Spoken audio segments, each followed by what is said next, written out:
My name is Ellis Monroe, and I was 15 the year my father moved us into the house he had not seen since he was a child. It sat at the edge of Black Hollow Creek, 2 miles west of Boone, North Carolina.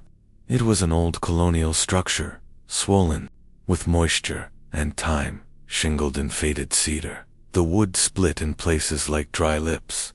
The house stood on a hill that overlooked the slow, tea-colored waters of the creek below. My father called it the Monroe Estate, but it looked more like a house the forest had decided to forget. He said it was the last thing left to his name. We arrived in the dead of summer, in the kind of heat that makes your breath feel like it is boiling in your lungs. My mother had left us years earlier, and my father rarely talked about it. He was an unshaven man, voice gruff and movements sharp, like he had never quite learned how to be gentle with anything, especially me. I remember watching him as he unlocked the front door, his hands trembling not with age but with something else, memory maybe, or fear. The interior of the house smelled like old damp pages. Dust hung in the air like smoke, and the wallpaper had peeled in long curling strips. My bedroom was on the second floor, window facing the trees. The glass had a strange fog to it, a blur that never quite wiped clean. We lived there for 3 days before I noticed the first thing had happened the second night. I woke to the sound of whispering outside my door, not like the whisper of people talking, but something dry, like wind through dead grass, constant, low, rhythmic. I got out of bed and opened the door, expecting to see my father in the hallway, maybe talking to himself again. But the hall was empty. The sound was louder though, and it was coming from inside the walls. That morning, I mentioned it at breakfast. My father's hand froze halfway to his mouth, spoon hanging in the air. "You must have been dreaming," he said without looking at me. His voice did not carry surprise, only warning. The next day, I explored the property. The land stretched behind, the house down toward the creek, thick with pines and ash. I found the remains of an old stone well about 50 yards into the woods. The stones were black with moss, and the mouth was covered by a heavy rusted grate. I knelt to peer into it. There was no reflection, no bottom I could see. Only black, the kind of black that eats the light. That night, the whispers came again. They were closer. I pressed my ear to the wall, the one near the closet. There was movement on the other side. Something shifting, crawling maybe. It was not rodents. It was not pipes. It had rhythm, like breath. The next morning, I found scratches under my bed, not on the floor, on the underside of the frame. Thin, sharp, like fingernails dragged in desperation. I said nothing. I began to notice other things. The house had mirrors, dozens of them, but none in the bathrooms.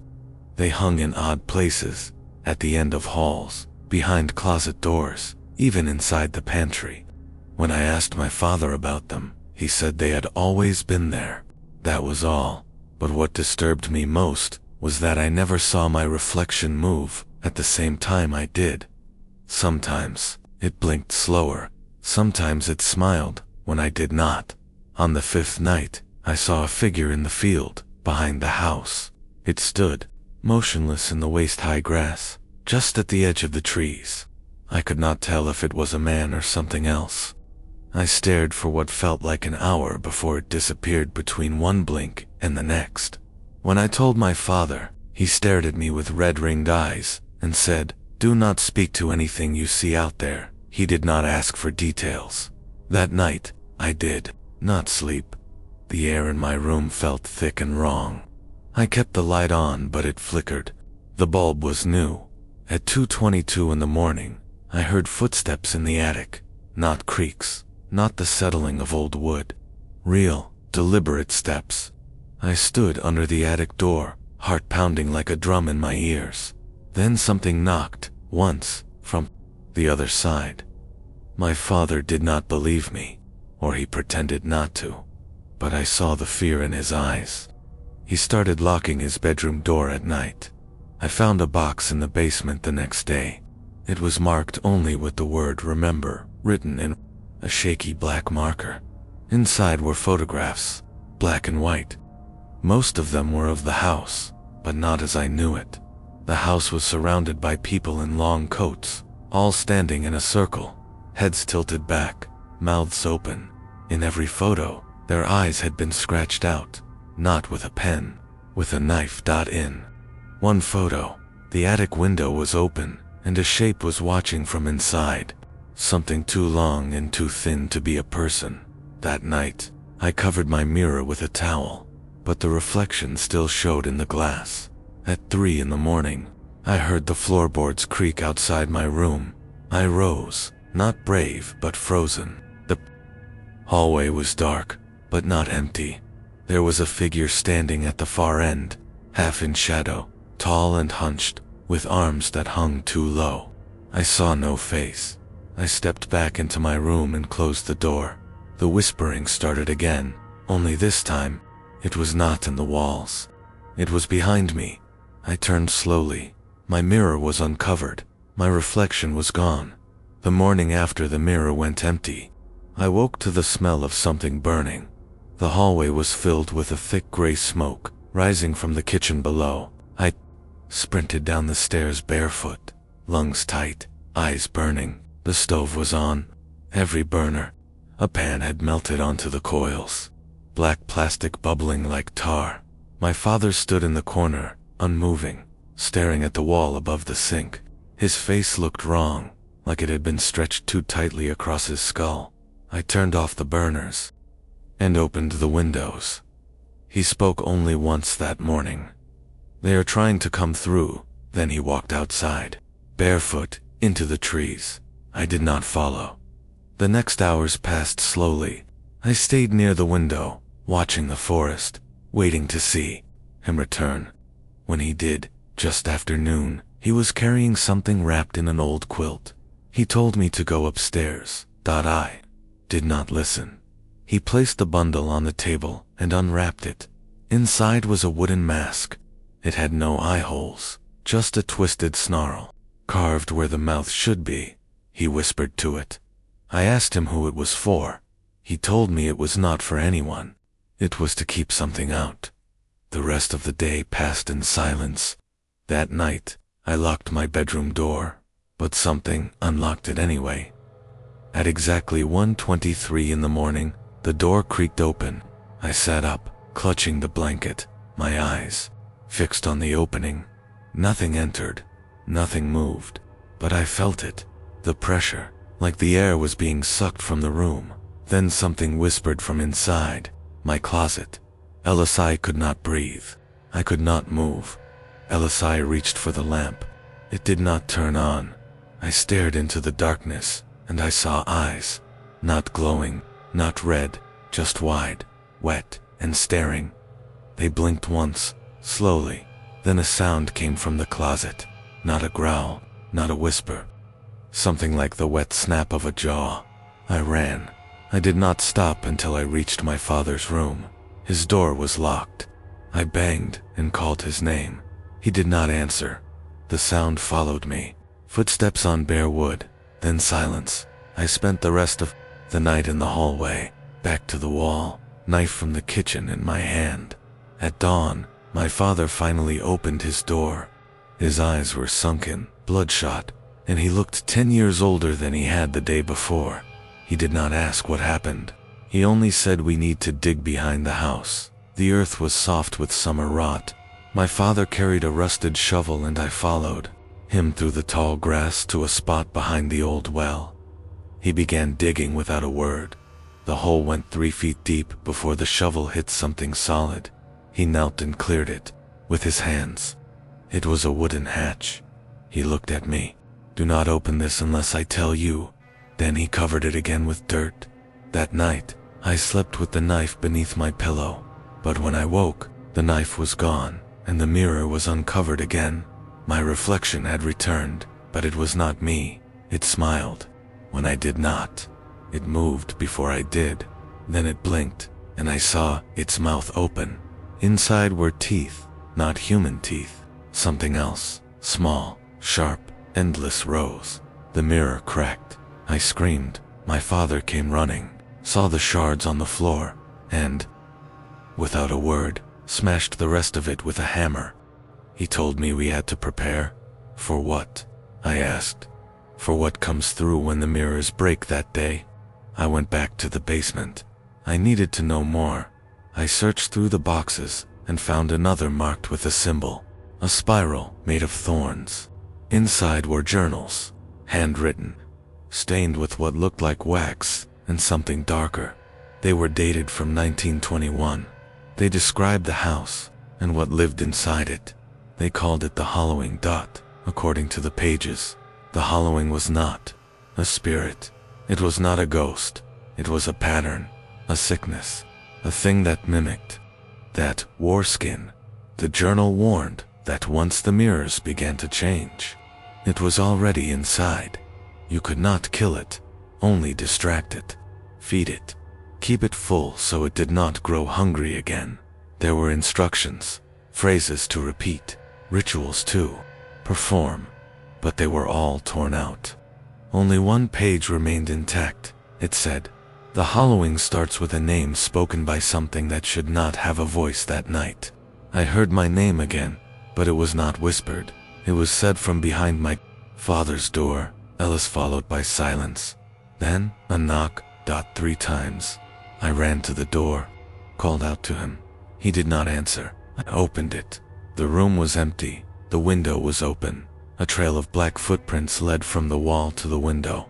I followed them down to the creek. The moon hung low, casting silver lines across the water. I saw something standing in the middle of the creek. It was tall. It wore my father's face, but not like a mask, like a shell. The mouth opened. Ellis, the voice echoed from behind me. I turned. The real my father stood at the edge of the trees. Rooney did behind me. Something screamed, not with lungs, with hundreds of mouths. That was the night the teeth came through the walls. I saw them tearing through the wallpaper, long needle-like points, clicking and scraping. The house moaned, the wood split, and the mirror in the hallway shattered. The thing in the glass smiled and stepped out. I do not remember falling asleep. I remember hiding in the crawl space beneath the stairs. The throb of blood behind my eyes, the sharp pain in my chest every time I tried to take a full breath. I remember the clicking of teeth, the ones in the walls. They did not move like rats. They moved in sync, in rhythm, like something larger, something with a purpose. When I awoke, the house was silent. My body ached. My fingers were still wrapped around the hammer I had taken from the basement. The light from the window was orange. Late afternoon. Dusk. The time my father warned me about. Something walks at dusk. I stepped out of the crawl space slowly. Dust floated in the light, like falling ash. The hallway ahead was empty, but the walls were scarred. Deep gouges ran from the baseboards to the ceiling, some of them oozing dark sap. I went looking for my father. I found him in the kitchen, kneeling by the door to the cellar. He was tying strips of cloth around the frame, whispering the same phrase, over and over. "Hold fast the line, hold fast the line." His hands were bleeding. He looked up when I entered. His eyes were red and swollen. "Do not speak to it," he said. "Speak to what?" "The one that wears your face." That was when I told him about the thing I saw in the creek. He closed his eyes and placed a hand on the floor.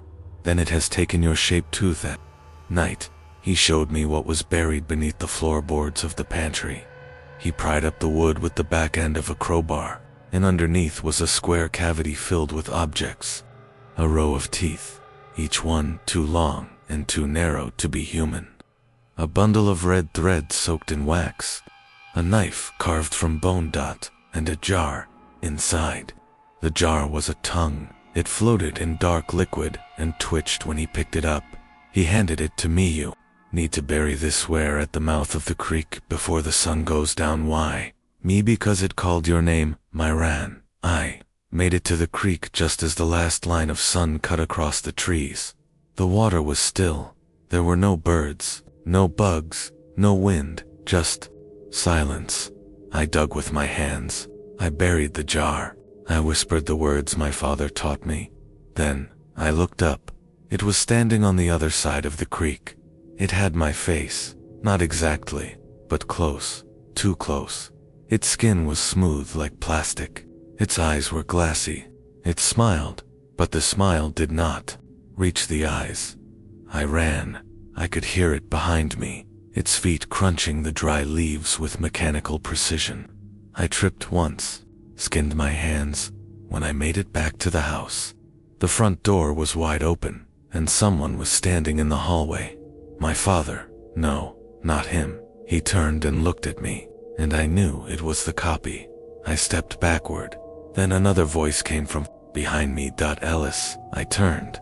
It was also my father. Two of them. Same face, same voice, same clothes, but only one had blood on his hands. The real one. I ran to him, and the other smiled. Soon he said my father pulled me inside and slammed the door. We nailed the boards across the windows. We sealed every mirror. We tied red thread across every threshold, and then we waited. At midnight, the air changed. The temperature dropped fast. The wood groaned. The lights went dim. Something began tapping on the glass. Not knocking, tapping, in long, deliberate patterns. Morse code. My father grabbed a notepad and began writing. His hand shook so bad, the pen tore the paper. "What is it saying?" I asked. He looked at me with a pale face. "It is not for you." Tore the page off, crumpled it, and threw it into the fire. But the tapping did not stop. It grew louder, faster than the teeth. Came again. From the floor this time. They pushed up between the cracks. Small at first, like spikes. Then growing longer, curving inward. The board snapped. Something beneath the floor was trying to rise. We ran upstairs. The hallway mirror had cracked again. From behind the glass, something was watching. Not my reflection. Something older. Something thinner. It began to push forward. The mirror flexed, like a sheet of ice. My father screamed for me to go to the attic. I hesitated. He shoved me toward the stairs, and turned to face the mirror as I climbed. I looked back once. My father was staring at the thing in the mirror, and it was smiling back. I reached the attic and locked the door. Then I heard him scream, and then nothing. I pressed my ear to the floorboards. Silence, then a knock, 3 times. Ellis stayed frozen until dawn. When I opened the attic door, the house was quiet again. I found my father's boots by the front door, but no trace of him, only a wet trail leading to the old hatch behind the house. It had been dug up, and it was open. The hatch behind the house had been sealed with chains. I remembered that clearly. My father had wrapped it in thick rusted links and locked it shut with an iron padlock that looked older than the house itself. Now the chains were snapped. The lock lay in pieces in the dirt. The hatch was open, just a crack, wide enough to breathe. I did not open it further. I could already hear what was inside. Not a voice, not a growl. Breathing. Slow, ragged breathing that came from deep within the earth. I walked backward until I reached the edge of the creek. Then I turned and ran.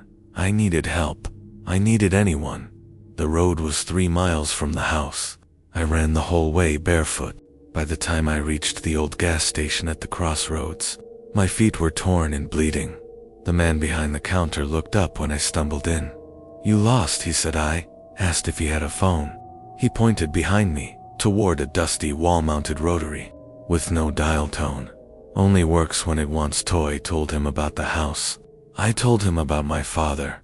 I did not tell him everything. He listened in silence. Then he said one word. Briar Chapel. He asked what that was. "A place people forget, on purpose." He told me to walk down the gravel path behind the station. Follow the stream, until I saw a stone arch. Do not speak to anyone until you pass under it. Did as he said. The path was narrow and overgrown. Thorn bushes scratched my legs.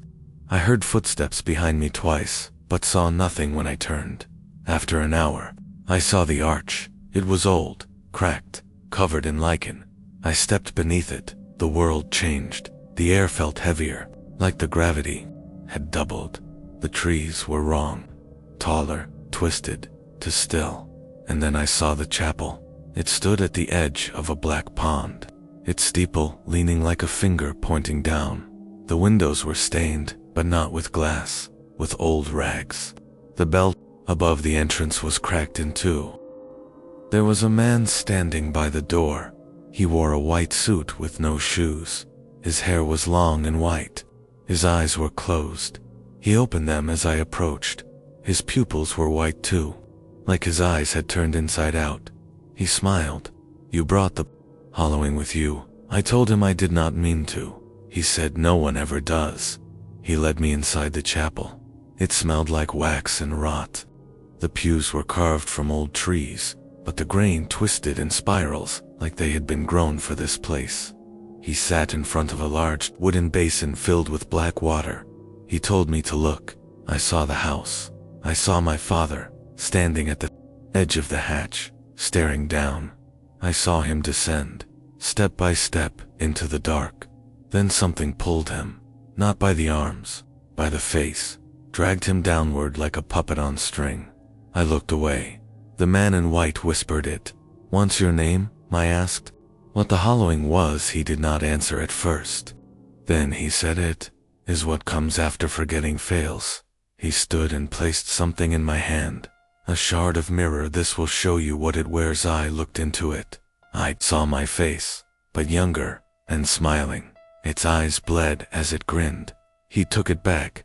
"You have until the 13th bell." Then he pushed me out the door.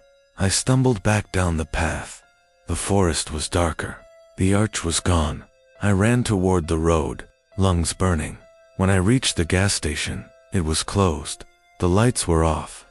The door was chained. I was alone. I walked back toward the house as the sun began to fall. As I neared the property, I saw movement near the well. A man, but not my father, not anyone I knew. He wore a wide-brimmed hat and a long coat made of patchwork skin. His face was stitched like a doll's. He was holding something in his hand, my red thread bracelet. He held it out to me. "You dropped this," I stepped backward. He laughed. "Do not lose it again. The things beneath are hungry for names." I asked, "Who?" He tipped his hat. "Just a caretaker." Then he vanished, gone without a sound. The house was still standing, but it had changed. It leaned. The boards were darker. The windows were smeared with something black dot inside. Every mirror was broken, and the mirror people were not in them anymore. They were walking the halls. I heard footsteps above, laughter below, and breathing from the attic, from the cellar, from the walls. I ran to the hatch. I needed to close it, but it was already sealed, chains coiled, like veins across the top. The padlock was whole again. There was a note pinned to the hatch with a nail. One word written in dark ink. Soon the house no longer slept. At night, it whispered, not in voices, but in pieces. Snatches of breath and broken syllables that slithered down the chimney and through the cracks in the floor. I stopped using my bedroom. I slept on the kitchen floor with a circle of salt around me and the hammer clutched tight. But I never really slept. Every hour, something passed by the window. Sometimes it wore my father's boots. Sometimes it wore my voice. But it was not him. It was not me. It was something that learned by watching. I found more pages from the journal my father had hidden. One was tucked inside the mouth of the old wood stove, blackened but legible. It said this: "The hollowing learns the shape of what it devours. It drinks names and wears them like skin. Once it speaks your name with your voice, you must not answer, or it will know how to open you from the inside." I burned the page. The next morning, I found that name carved into the front door. Ellis. The letters were thin and straight, as if etched with a knife. I scratched them out. They returned the next day, so I painted over them, but the paint peeled away by sundown, and the name was there again. I stopped using my name. I said nothing aloud. I marked my skin with ash and salt and stayed quiet. until the phone rang. The old land, the one that had not worked since we moved in. It rang 3 times, then silence, then again. I picked it up. The line hissed like breath through teeth. Then my father's voice spoke. Sony did not speak. Please, I waited. He said the word. Again, please, I hung up. The phone rang again. I ripped it from the wall, but the ringing continued, from upstairs. There was no other phone in the house. But something was ringing. I followed the sound. It led me to the mirror in the upstairs hall, the one we had smashed, but it was whole again, behind the glass. Something moved. It held a phone to its ear. It looked like me. It smiled. Then it mouthed my name, my real name, but it did not say it. Instead, it pressed a finger to its lips and turned away. The mirror cracked. The glass bled. I fled down the stairs. The salt circle was broken. A trail of wet footprints led from the front door to the basement. I followed them with the hammer raised. The basement was colder than before. The smell of rot was thick and sweet, like meat left in the sun. I turned on the lantern and stepped inside. The footprints ended at the far wall. There, the wood had been scraped away to reveal something older beneath stone, covered in carvings. Not symbols, names, hundreds of names, all carved in straight, narrow letters, all repeated again and again. One name was carved deeper than the rest. LSY touched it. The wall breathed, not metaphorically. I felt the stone rise and fall beneath, my hand like a lung. Then it whispered. It said my name, with my mother's voice. I had not heard her voice in years. She died when I was 12. The wall whispered again. Ellis helped. May stepped back. The wall rippled, then split open. From the crack, something slithed. It was not a body. It was a name. Alive. Twitching. It clung to the wall like a leech. Then it turned to me. No eyes, no mouth, just the shape of letters, curling in the dark. It spoke with my voice. Ellis no listo pelis let me ini. Struck it with the hammer. The sound it made was not pain. It was delight. It wrapped around my arm like smoke. I ran. I bolted from the basement and slammed the door. I did not stop running until I reached the creek. The water was higher than before. It moved without wind, and in the middle stood someone, my mother. She smiled at me, hands open, dress soaked with dark water. She said my name. I fell to my knees. I wanted to believe it, but her eyes were wrong. They blinked too fast, and too many times. She stepped forward. I begged her to stop. She opened her mouth. Rows of names fell out like teeth. Whispering, crawling, screaming, I ran into the trees. I hid beneath a rotting log. I stayed there until night fell. When I returned to the house, there were candles burning in every window, and on each flame sat a mouth, whispering my name over and over. I did not sleep that night, because now I understood. The hollowing was not a thing. It was a memory that refused to die. It was every lost word, every buried name, every echo that needed a tongue. And it had found mine by the 6th day. The house was not a house anymore. It was a mouth. Each board creaked like cartilage. The walls pulsed when I walked past. The stairs had begun to shift while I slept, rising and falling like ribs. Sometimes they breathed in unison. I stopped trying to speak.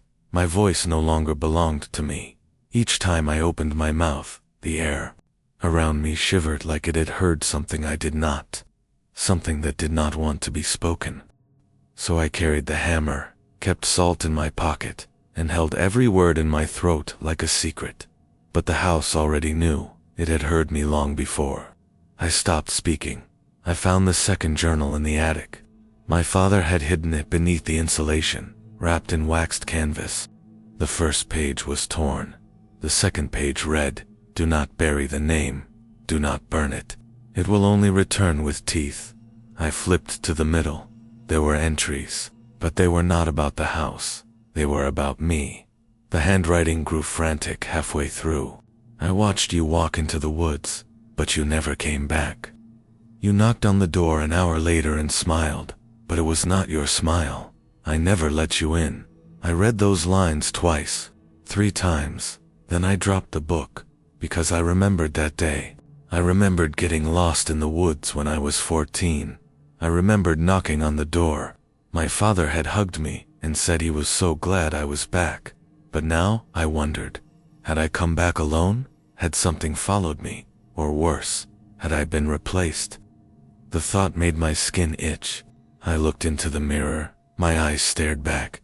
Too still, too smooth. I smashed the glass. The reflection did not shatter right away. For a moment, it stayed. Then it smiled.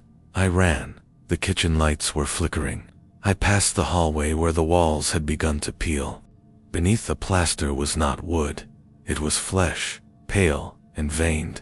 I did not touch it. I did not look at it too long. The basement door was ajar. I smelled ash. I found a trail of footprints, bare feet, small. They led down into the dark. I followed, not because I was brave, because I was tired. The breathing was louder. The footprints ended at the stone wall, where the names had once whispered. Now they screamed. I could hear every one of them, crying out in different voices. Some were mine, some were not.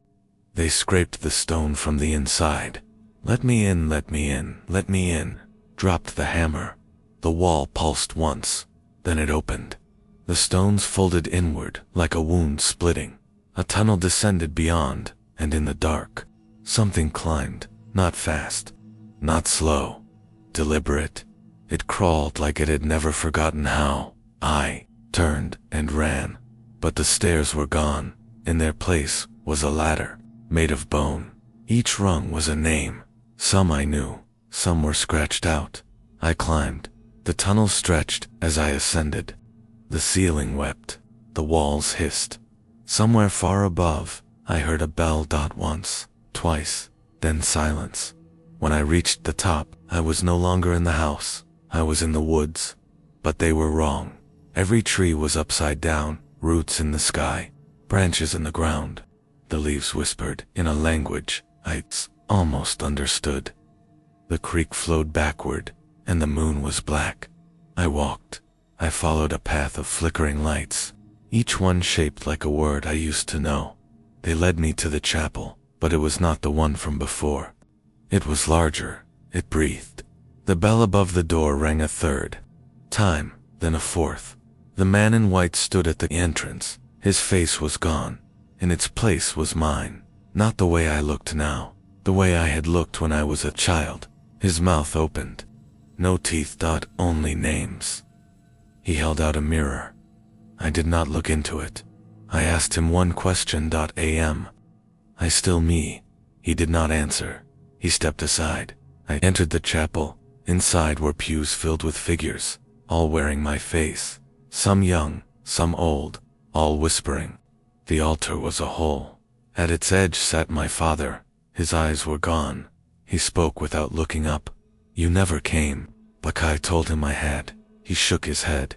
You brought the hollowing with you. Wah? Asked what I was. He stood done. He said a name I did not recognize. It echoed through the chapel. The figures stopped whispering. They turned toward me. One by one. They opened their mouths, and inside each was another mouth, another voice. Each one saying the same word. Mine, but not the one I remembered. Not the name I had always used. The name beneath it. The one I had forgotten. The 13th bell rang, and I woke on the kitchen floor, covered in salt. The door was open, the hatch was open, and someone was knocking on the window. It was me, smiling. I did not answer the knock. I stood in the kitchen and watched my face watching me. The thing at the window smiled wider than I could. Its teeth were too perfect. Too many. Its eyes blinked once, then again sideways. Then it raised its hand and knocked again. 3 times each knock made the walls shudder. The pipes moaned behind the plaster. And then it said my name. Not Ellis. Not the name I knew. The real one. The one buried deeper. The one I had not remembered, until now, when I was 4. I fell through the ice at Pinebrook. I remembered the silence under the water, how it wrapped around me, how it whispered something.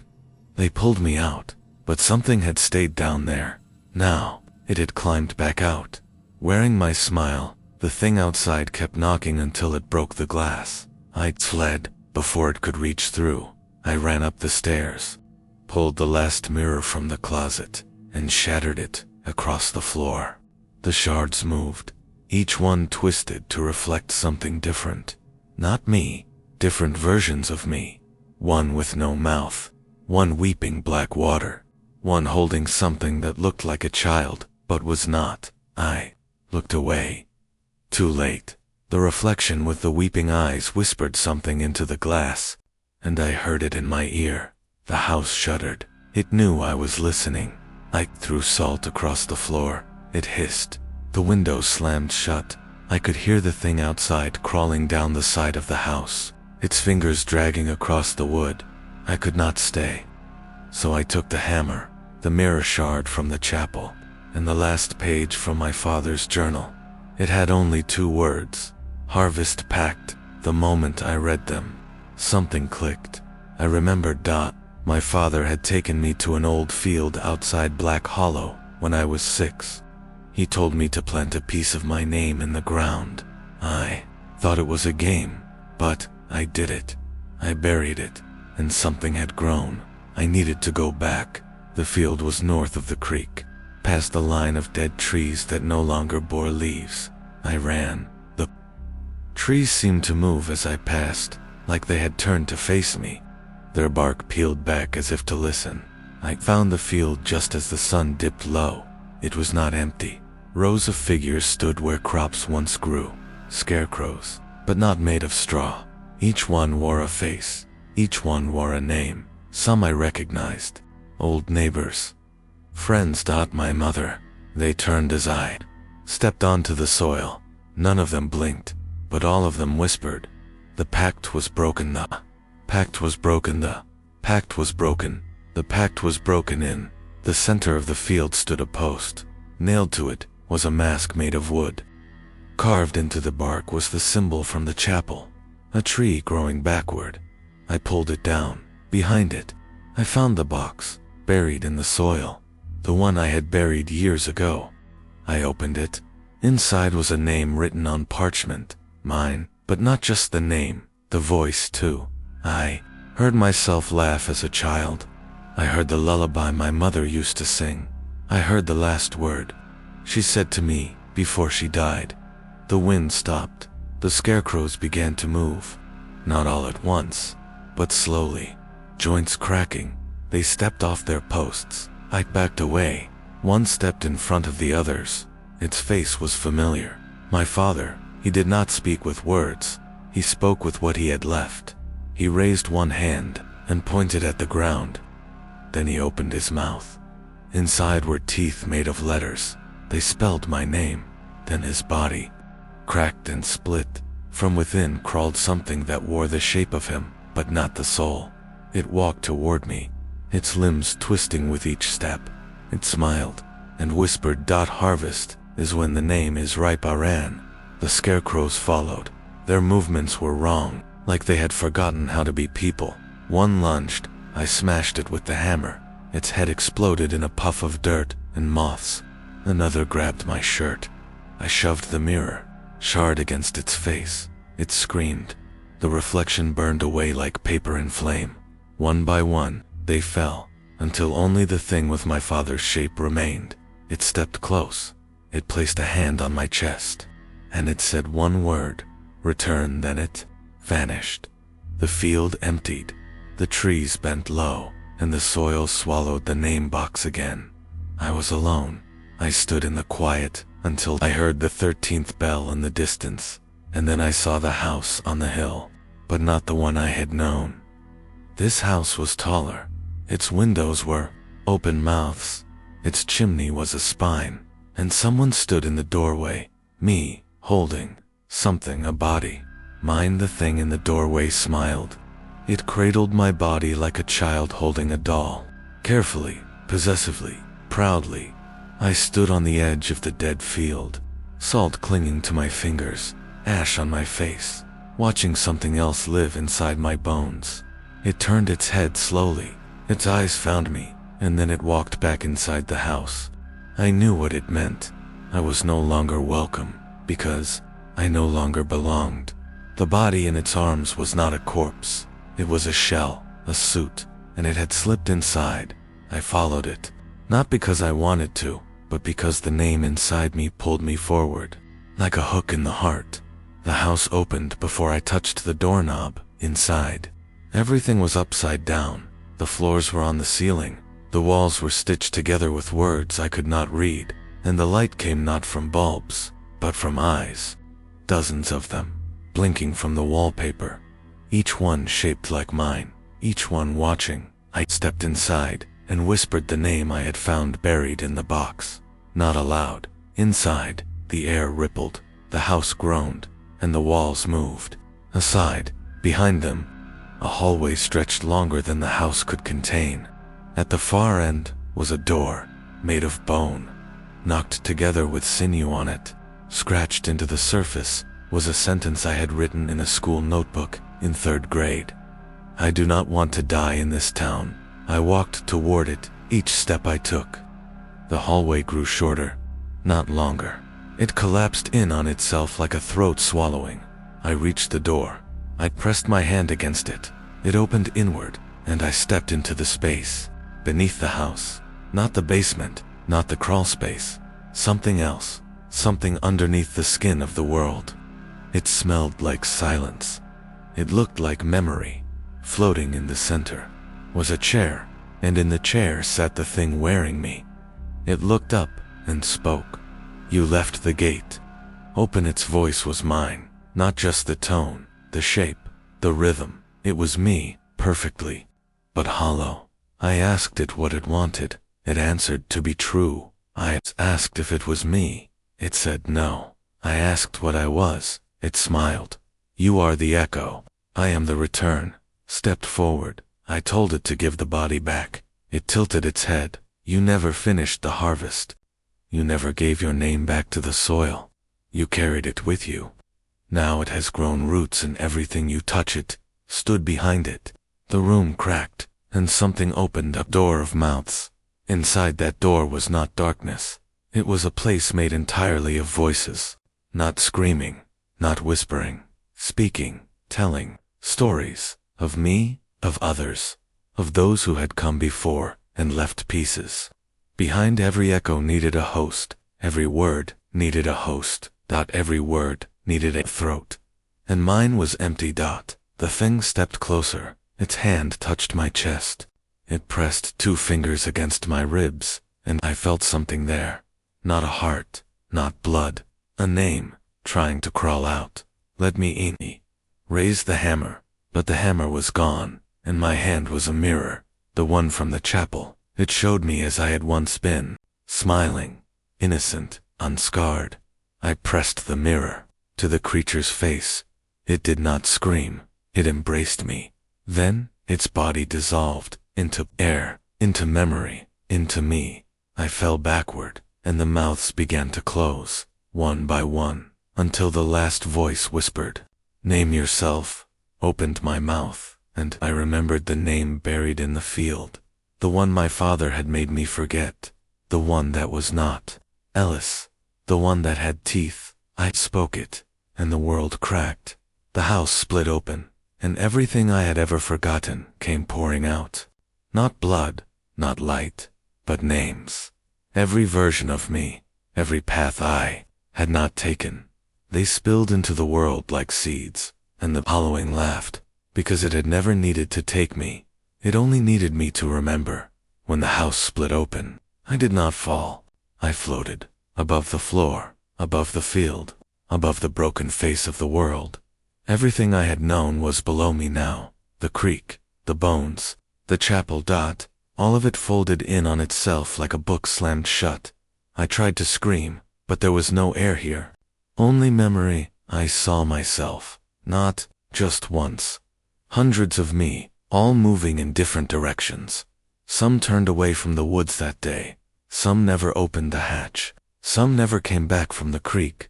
But they all shared something, a sound, a quiet song playing beneath their lives. The hollowing dot, it was never a creature. It was never a place. It was a rhythm, an echo that needed to be fed, the hunger for unfinished stories. It fed on gaps, on names unsaid, on doors left open, and I had left every door open. Now, it wanted one thing, the ending. The voices around me shifted. One of the versions of me stepped forward. He was older.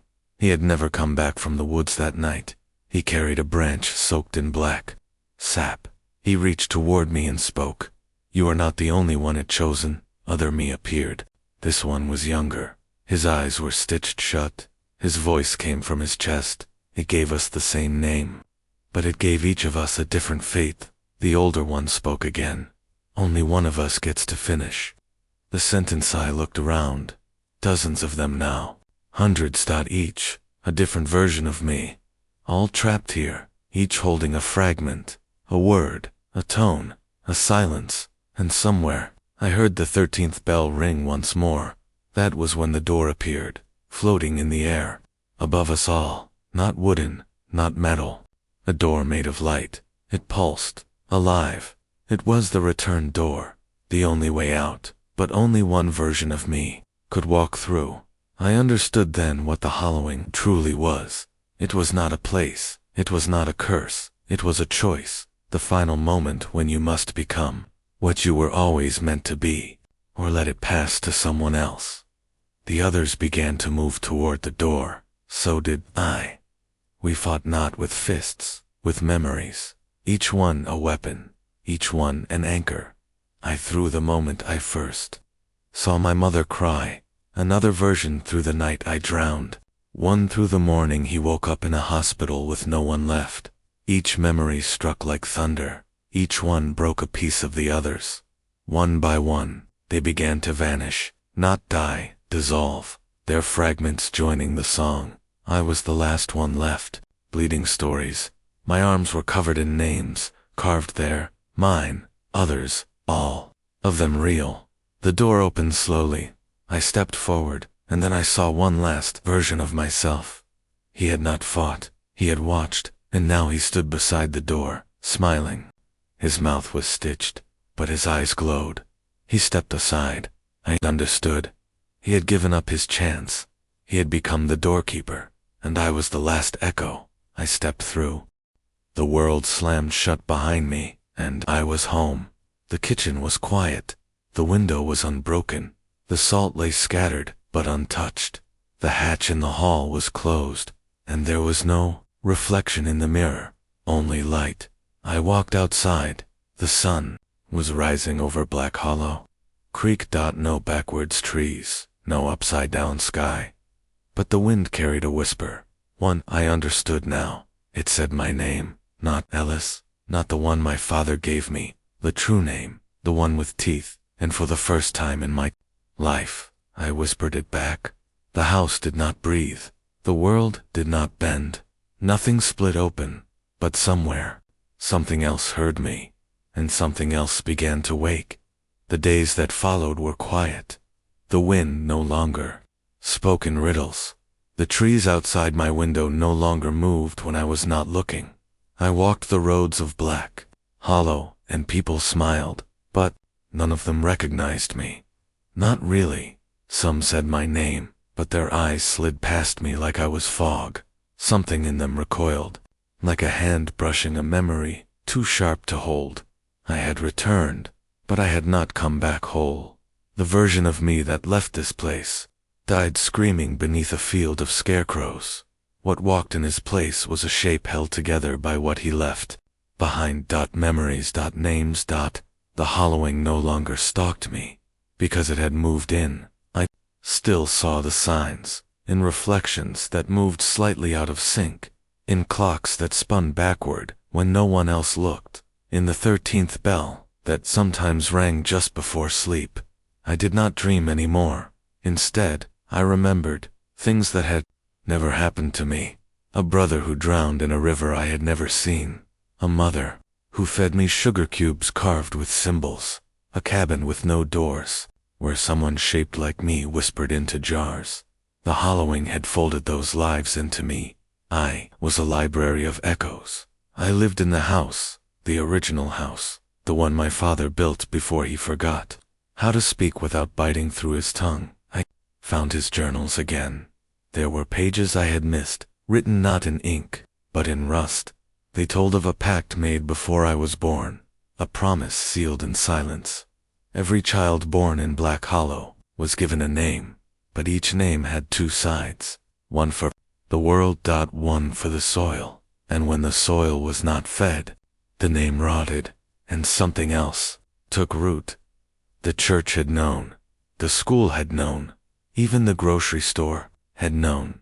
They all played their part, keeping the stories tight, closing every door, sealing every crack, but I had opened them, all of them, and now I heard voices where there was once silence.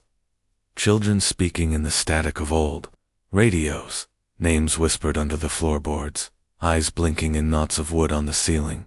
Not malicious, not kind, just watching, always watching.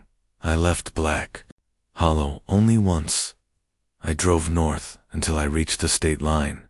The moment I crossed it, my skin began to hum, my teeth itched, and I saw a man on the side of the road, holding a sign. The sign said the name I had buried, the true name.